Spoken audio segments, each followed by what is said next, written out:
All right, so number one on the Reddit is Cardano, ranked number one in the most active developments. Is that the first one you see, Philippe? Yes, it is. All right, and yes, it is. Cardano is ranked number one on the most active developments. If you go to Cardano Updates, is the website, the name of the web link, Cardano Updates.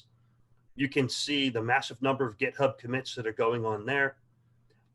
It's been between 1,000 and 1,300 per week. I think the highest I've seen is just over 1,300 per week, but it depends on when you look at the Cardano Updates webpage. I'll take a look at where it's at right now. And there is, it's cardanoupdates.com. Right now, there are 1,185 commits this week. The commits are going around 24 hours a day because IOHK is a global company and people are all over the planet. Plus, it also has Emergo commits in there as well, off to the side on the sidebar over there. So whoever made this web page is absolutely brilliant. It lets people get a chance to look at it and say, wow, there's a massive amount of work going on. And if you guys recall last year, what the way Charles Hoskinson and other managers described the process is, Duncan Coutts actually described this process on one of his IOHK videos, a really good video out there. They had to get the research done first, and then there's five steps. There's 4 more steps before you actually start writing code. Then the research becomes specifications and so on and so on. And the research is the highest level, and writing the code is the lowest level.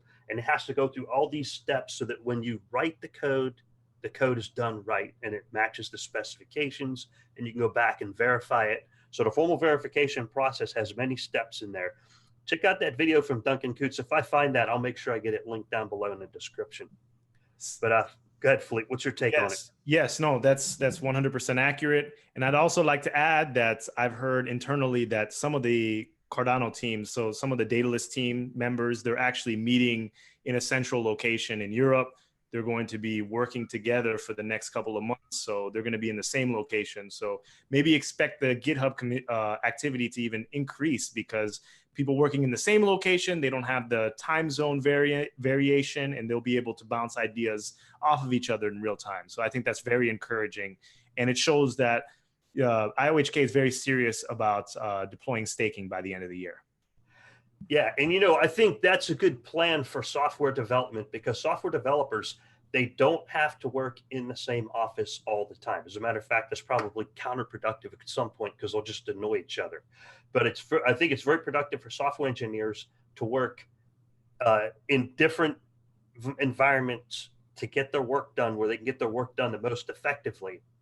Once they get massive amounts of work done, they all come together and do like this hackathon. And I've seen that where I work, where people work in their separate parts, different parts and pieces, then they come together and make sure all the pieces are talking to each other. And usually what happens, they follow the specifications, the pieces magically talk to each other. They just plug them in and go, okay, yeah, it's all in the same environment now and it's talking. Then they find the little bugs and little bits here and there, and they fix that up. And so that 1 week effort would be just like a tidy up, but yes, most of the code's already written. Yes, yes, yes. So all the developers and the pros that are meeting in Europe and meeting in various locations around the world, if they're together, productivity will increase. And that's good news for investors. That's good news for us. That's good news for the project moving forward.